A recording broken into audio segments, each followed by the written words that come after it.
محمد حبيب رب العالمين وعلى آله وصحبه أجمعين.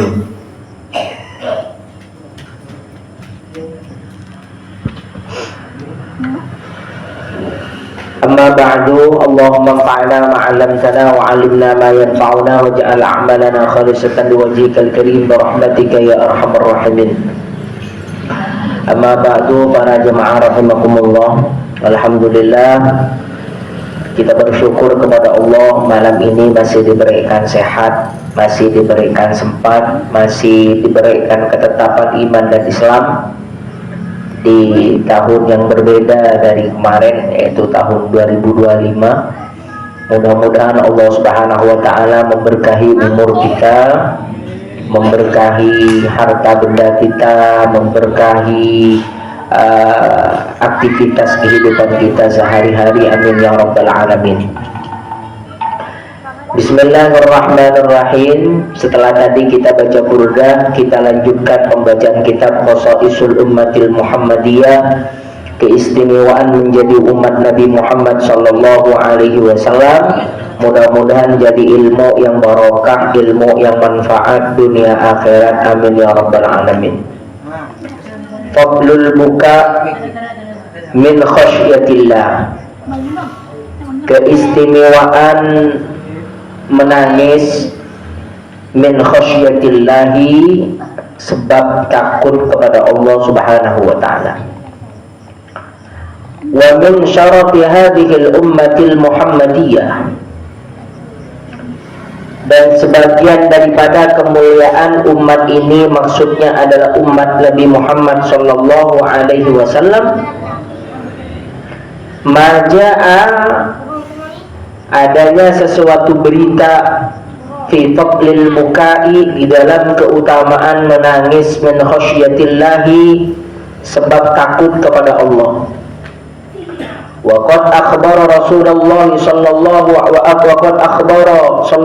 alaihi wasallam, dan sungguh telah memberi kabar, memberitahu baginda Nabi Muhammad sallallahu alaihi wasallam, annal baqiya min khasyatillahi, sesungguhnya orang yang menangis min khasyatillahi, sebab takut kepada Allah, huwa minas sab'ati alladhina yudhilluhumullahu ta'ala fi dhillihi yawma la dhilla illa dhilluh, termasuk salah satu 7 golongan yudhilluhumullahu ta'ala, yang nanti di akhirat akan Allah berikan naungan di dalam naungan Allah, yawma la dhilla illa dhilluhu, yang pada hari itu tidak ada naungan kecuali naungan Allah. Wa annahu la yu'adzibu yawmal qiyamati, dan sesungguhnya orang yang menangis karena takut kepada Allah itu la yu'adzabu, tidak akan disiksa yawmal qiyamati, di hari kiamat. Di antara keistimewaan menjadi umat Nabi Muhammad sallallahu alaihi wasallam, bukan hanya rasa takut yang akan mendapatkan pahala di sisi Allah, tapi air mata yang mengalir, yang keluar karena kita takut kepada Allah, itu kelak di akhirat, kata Nabi Muhammad, orang yang demikian di dunia pernah menangis karena takut kepada Allah, nanti di akhirat orang tersebut akan mendapatkan naungan dari Allah, ketika pada waktu itu tidak ada naungan kecuali naungan Allah Subhanahu wa ta'ala. Kenapa nanti di akhirat itu perlu naungan? Begini hadirin rahimakumullah, ketika kita kerja atau kita berjalan di tengah hari, panas luar biasa, apa yang akan kita cari? Pasti tempat berteduh, karena tak mampu panas, Pak. Begitu juga nanti di akhirat. Diceritakan dalam kitab Tadhkiratul Qurtubi itu, panas yang akan terjadi nanti di akhirat itu gambarannya seperti matahari 1 jengkal di atas kepala. panasnya itu. Maka kalau sekarang matahari yang masih jauh di atas itu panasnya luar biasa kita, apalagi yang ibarat satu jengkal itu. Ketika itu terjadi, semua orang dalam keadaan panas, semua orang dalam keadaan berkeringat, bahkan tenggelam dengan keringatnya. Ketika itu ada 7 golongan, yang 7 golongan itu mendapatkan naungan dari Allah, mendapatkan tempat berteduh. Yang lain kepanasan, ini teduh. Yang lain kepanasan, ia punya naungan. Siapa di antara 7 golongan itu? Orang yang ketika di dunia pernah mengalir air matanya, pernah menangis karena takut kepada Allah Subhanahu wa ta'ala. Dan orang tersebut, dari kabar yang disampaikan Nabi Muhammad SAW, la yu'adzabu yaumal qiyamati, nanti di akhirat tidak akan disiksa di hari kiamat. Nah, sekarang persoalannya begini, para jemaah rahimakumullah. Tangisan ini ada 2. Ada tangisan itu karena takut, ada tangisan karena terharu. Terharu itu bahagia, Pak. Nabi Adam ketika dikeluarkan oleh Allah dari surga, di mana di surga itu semuanya serba ada, makan ada, minum ada, kemana-mana Nabi Adam pokoknya enak lah, serba ada. Ketika di surga itu Nabi Adam tak repot, Pak. Mau buah apapun ada, mau makan apapun ada. Buah tak ada musimnya di surga itu.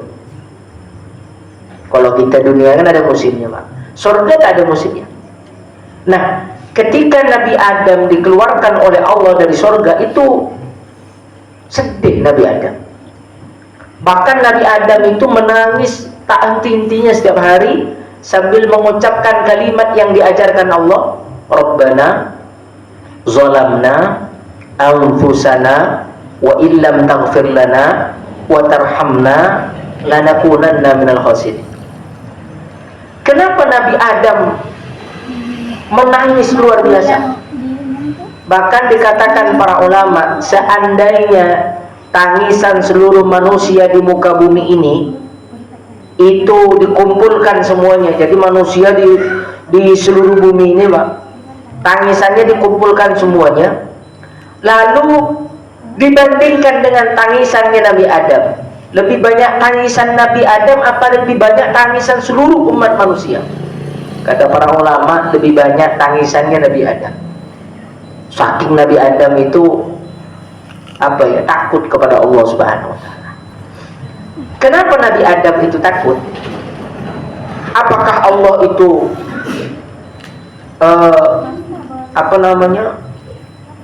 apakah Allah itu berbuat zalim? Apakah Allah itu akan kasar kepada Nabi Adam? Tidak, bukan itu yang membuat Nabi Adam itu takut, bukan itu. Nabi Adam itu sudah tahu kasih sayangnya Allah itu luar biasa. Karena Nabi Adam tahu kasih sayangnya Allah yang luar biasa, ketika Nabi Adam dikeluarkan di surga, Nabi Adam itu takut dibenci Allah. Saking takutnya dibenci Allah, sampai Nabi Adam itu menangis tak henti-hentinya karena takut Allah tak cinta lagi kepada Nabi Adam. Begini. Contohnya begini. Ada orang cinta mati kepada seseorang. Pokoknya tak ada lain lah yang dicintai dia. Pokoknya jangan cinta dengan orang itu.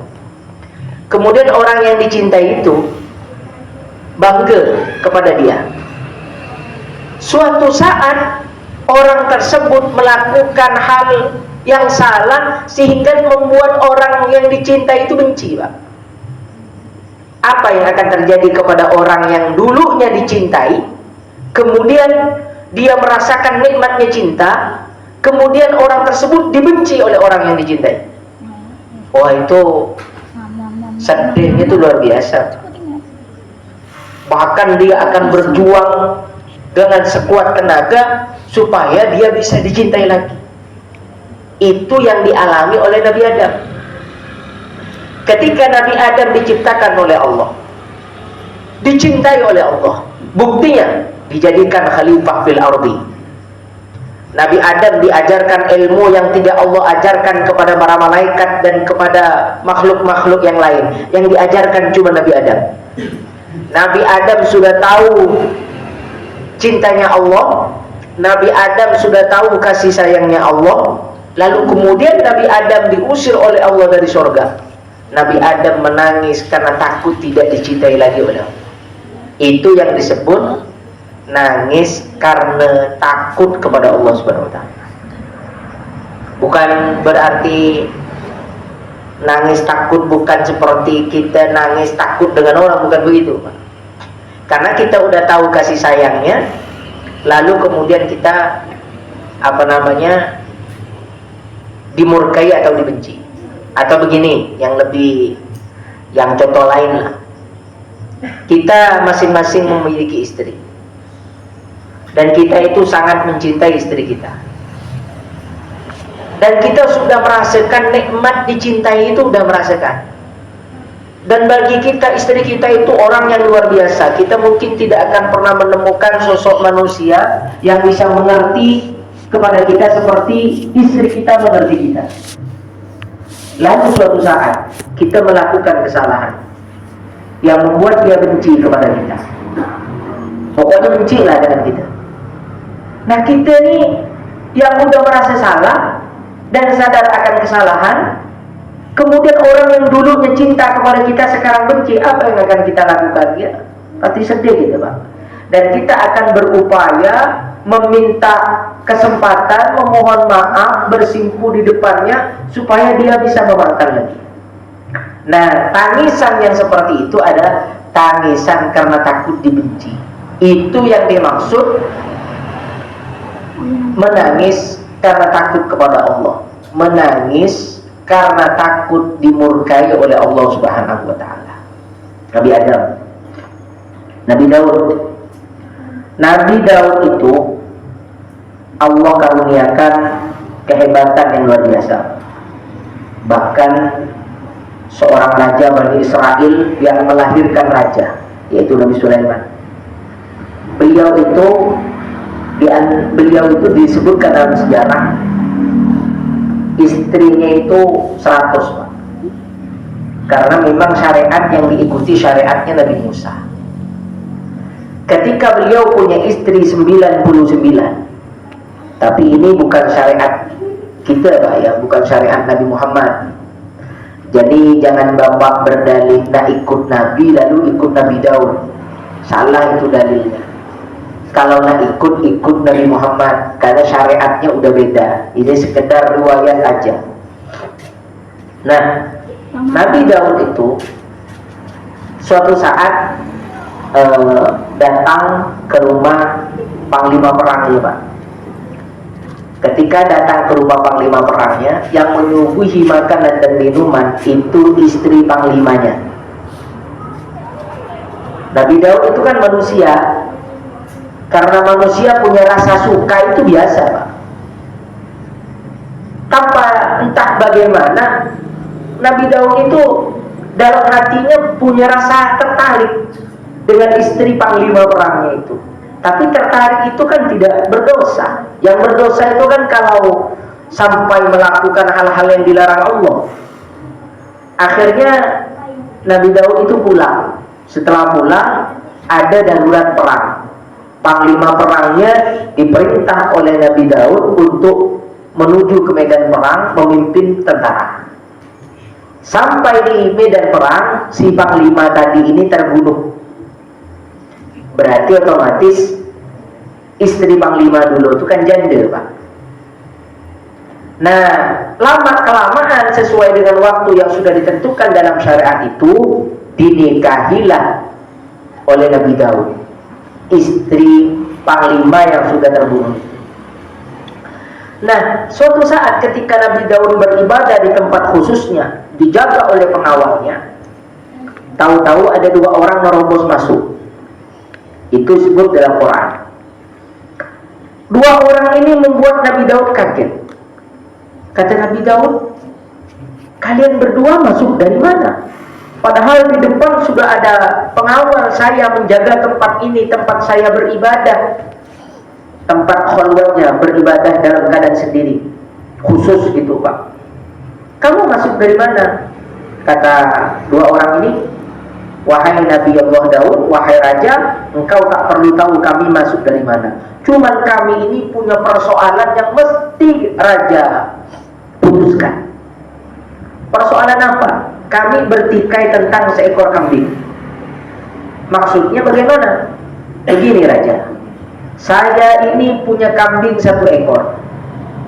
Kawan saya ini punya kambing 99 ekor. Tapi kawan saya yang punya 99 ini masih kepengen dengan kambing saya yang 1. Menurut Raja, bagaimana menurut Raja tentang kawan saya yang udah punya 99 tapi masih kepengen dengan yang punya saya yang 1 itu? Nabi Daud langsung menjawab. Kata Nabi Daud, hei kamu yang punya kambing 99, apakah kamu tidak bersyukur kepada Allah? Kamu udah diberi 99 tapi masih kepengen, masih minta punya kawannya yang 1. Berarti kamu tidak bersyukur kepada Allah. Malaikat, akhirnya 2 orang ini ternyata malaikat. 2 orang ini akhirnya terbang. Apa kata malaikat? Begitulah yang engkau alami wahai Daud. Ternyata padahal Nabi Daud itu tidak ada rencana itu Pak.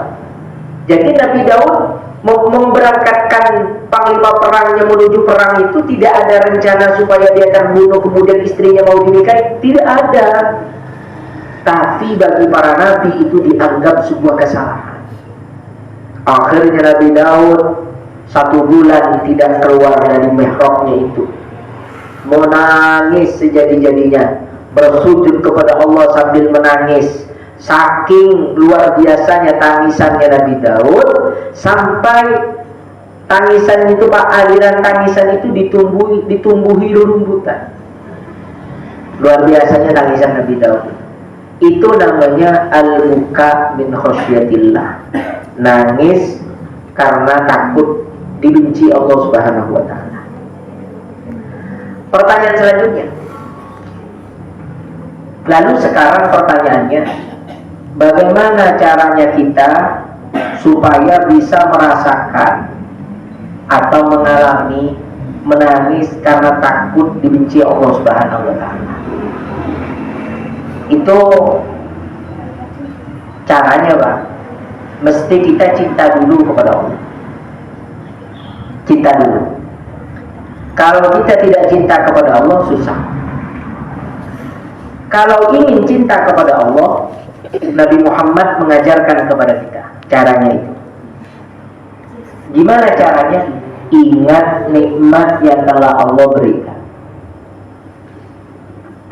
Sekarang kita bisa bergerak, tangan bisa bergerak, kaki bisa bergerak, semua bisa bergerak.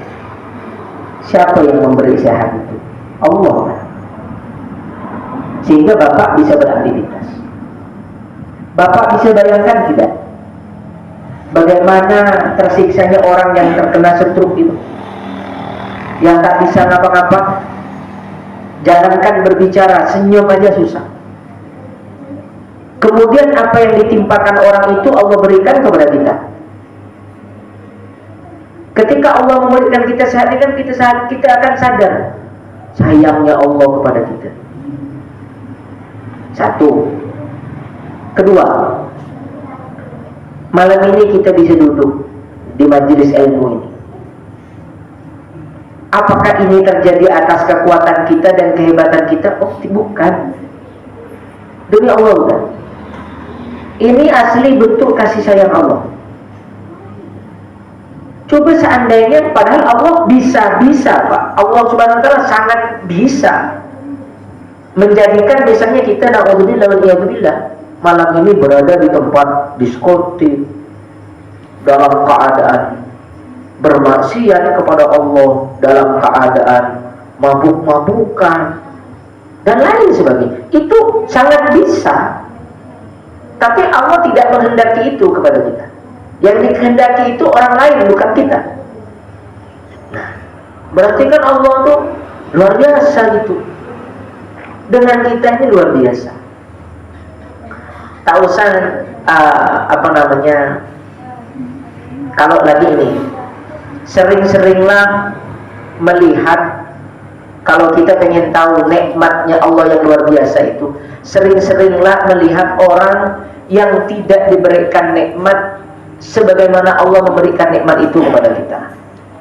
Misalnya kita yang sehat lihat orang sakit, kita yang berkemampuan lihat orang yang tidak berkecukupan.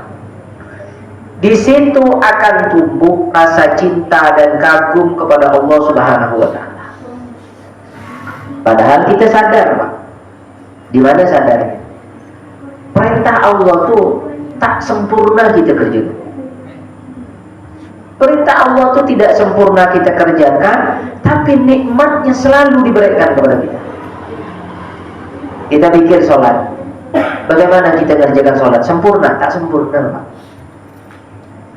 Kenapa dibilang tak sempurna? Karena bisa dikatakan, misalnya tadi kita sholat isya, coba kita merenung gitu. Tadi kita sholat isya, ketika kita sholat isya itu yang khusyuk, betul-betul khusyuk, fokus dengan sholat itu berapa rakaat? Allahu Akbar, mungkin khusyuk. Pas kabiro, wah itu masing-masing, Pak. Yang punya pokok ingat dengan pokok buahnya, yang nak jual langsat ingat langsatnya, ingat duriannya, ingat rambutannya, ingat kelapanya, ingat tugas belum dikerjakan. Macam-macam. Padahal perintah Allah itu kan qad aflahal mu'minun alladzina hum fi salatihim khashi'un.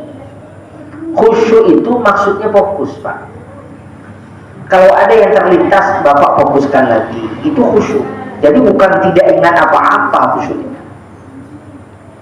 Kita sadar, lalai itu sadar. Banyak lalainya. Itu baru kewajiban. Salahnya, yang buat salah, yang tidak mematuhi perintah Allah, banyak lagi. Betapa takutnya kita kalau nikmat yang telah Allah berikan ini, nikmat iman, nikmat Islam ini Allah berikan kepada kita, lalu suatu saat Allah Ta'ala, na'udzubillah waliyadzubillah, mudah-mudahan kita diselamatkan, Allah Subhanahu wa ta'ala murka, kemudian iman dan Islam itu dicabut. Itu musibah yang tidak kita inginkan.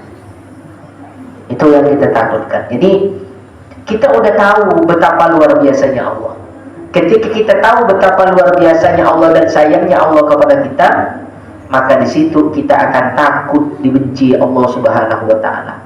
Karena ketika Allah Ta'ala benci, yang asalnya nikmat bisa berubah menjadi laknat, yang asalnya bahagia bisa berubah menjadi celaka.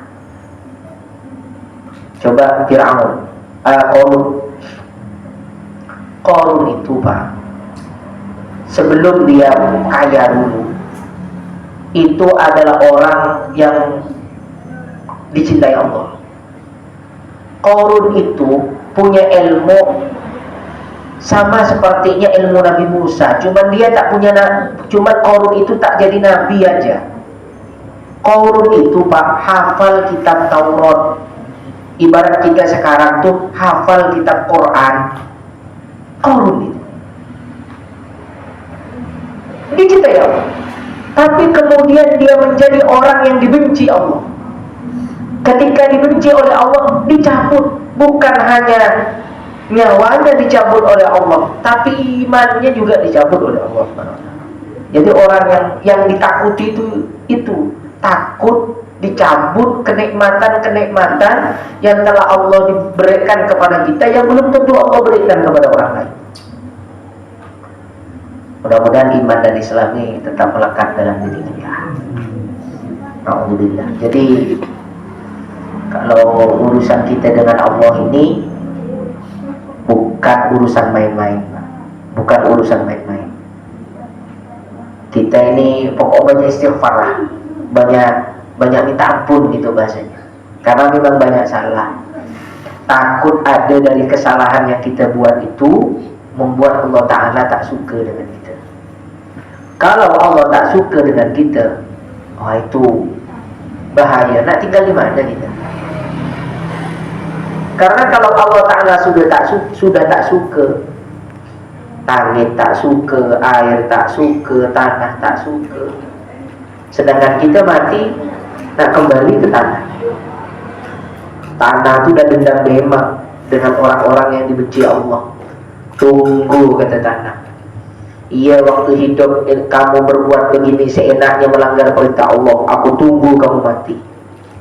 Ketika mati masuk dalam tanah, nih kata tanah, udah lama saya nunggu dan udah lama saya ngintai waktu ini. Masuk dia ke dalam kubur orang-orang yang dibenci Allah itu, oleh tanah itu dihimpit, diremas. Tulang belulangnya itu, rusuk kanan, rusuk kiri, itu akan berselang-seling, bersilang itu dengan yang kanan ke yang kiri, seperti jari jemari kanan masuk ke jari jemari kiri. Remuk, hancur itu. Itu yang ditakutkan oleh para ulama. Ketika ya Allah, Imam Hasan Al-Bisri, seorang ulama sufi, itu bercerita tentang manusia terakhir yang diangkat oleh Allah dari neraka. Waqila, diceritakan dalam sebuah riwayat, namanya Hanan. Hanan itu manusia terakhir yang masuk surga, dikeluarkan dari neraka.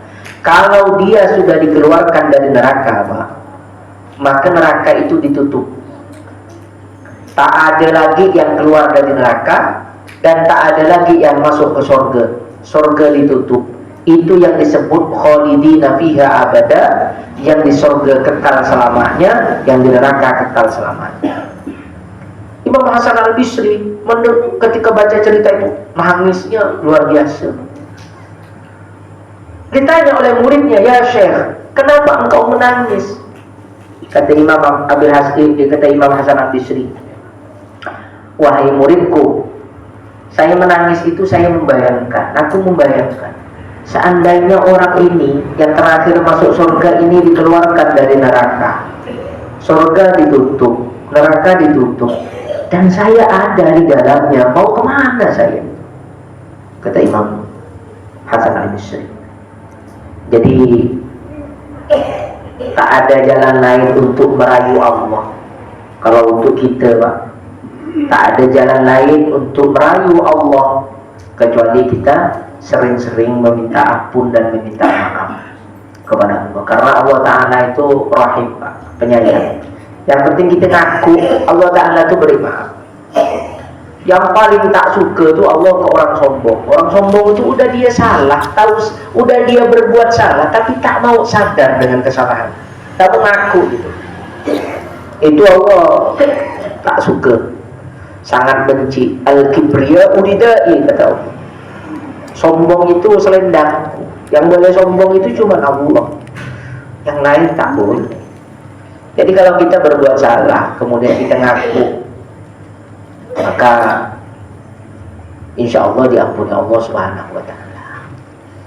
Jadi kalau kita sudah mengetahui akan nikmat yang luar biasa yang telah Allah berikan, kemudian kita khawatir nikmat ini akan dicabut, maka kita akan takut kepada Allah dan akan merasakan nikmat, menangis karena takut kepada Allah.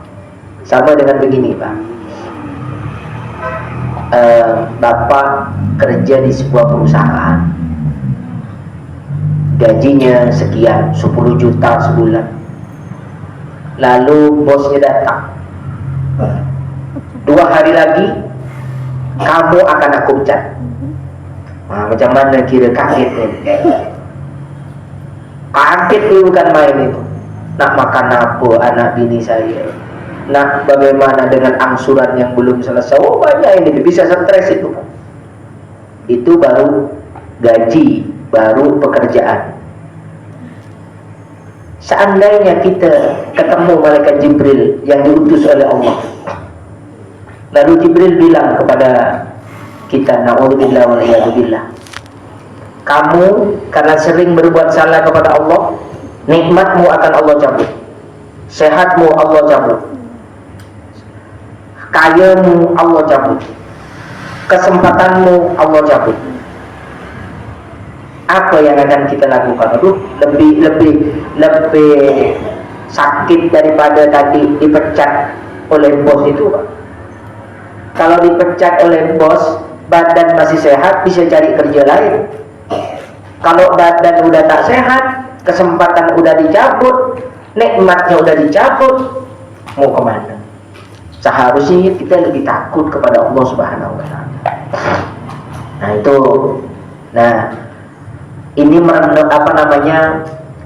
biasakan Bapak kalau habis sholat itu, selain baca zikir yang sudah diajarkan Nabi, ketika sholat sendirian di rumah, sholat sunnah, Bapak itu biasakan munajat. Munajat itu Pak, berbisik-bisik. Dengan siapa? Dengan Allah. Komunikasi. Ya Allah, ingat nikmat yang sudah Bapak rasakan. Alhamdulillah ya Allah, udah masih diberi sehat, masih bisa berjalan, masih bisa begini, masih bisa begini. Terima kasih. Nah itu dulu. Setelah itu Bapak akui kesalahan. Ya Allah, udah saya banyak salah begini. Ingat semua. Nanti Bapak dengan sendirinya akan meneteskan air mata.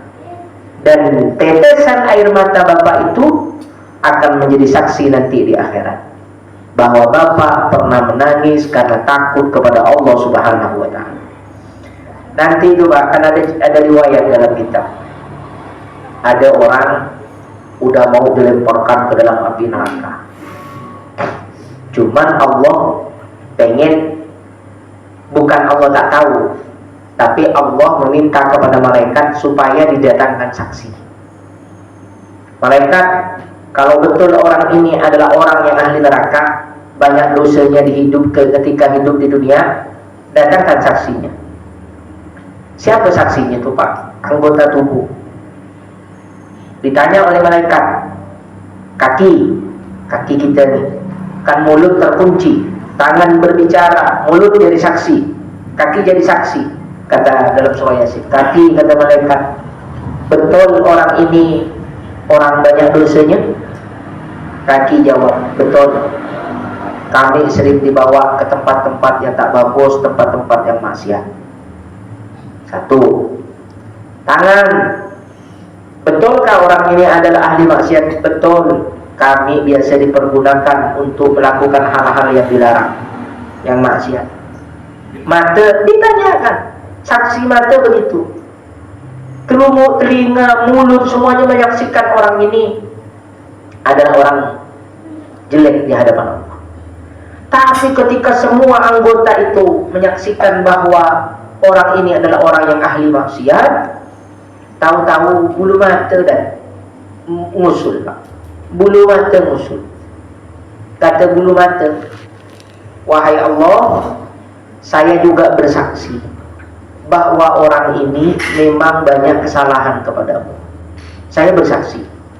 Cuman ya Allah, saya juga bersaksi, orang ini pernah suatu ketika dia mengingat semua kesalahannya kepadamu, kemudian dia menangis melewati aku, kata bulu mata.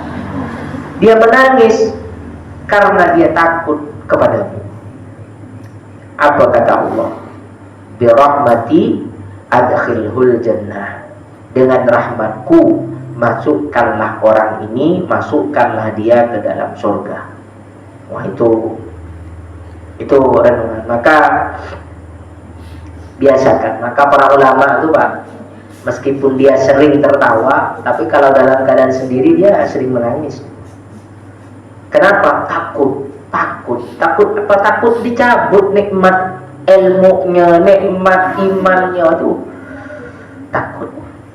Maka mudah-mudahan Allah yang sudah memberikan kita nikmat iman, nikmat Islam ini Pak, tetap melekat dalam diri kita, tidak dicabut oleh Allah. Kenikmatan yang Allah berikan ini tetap Allah berikan kepada kita, tidak dicabut oleh Allah. Amin ya rabbal alamin. Demikian yang bisa dihaturkan, semoga barokah manfaat berbarengan dengan keridhaan Allah, menjadi ilmu yang mengantarkan ke surga ya Allah. Amin ya rabbal alamin. Subhanakallahumma wa bihamdika asyhadu an la ilaha illa anta astaghfiruka wa atubu ilaik.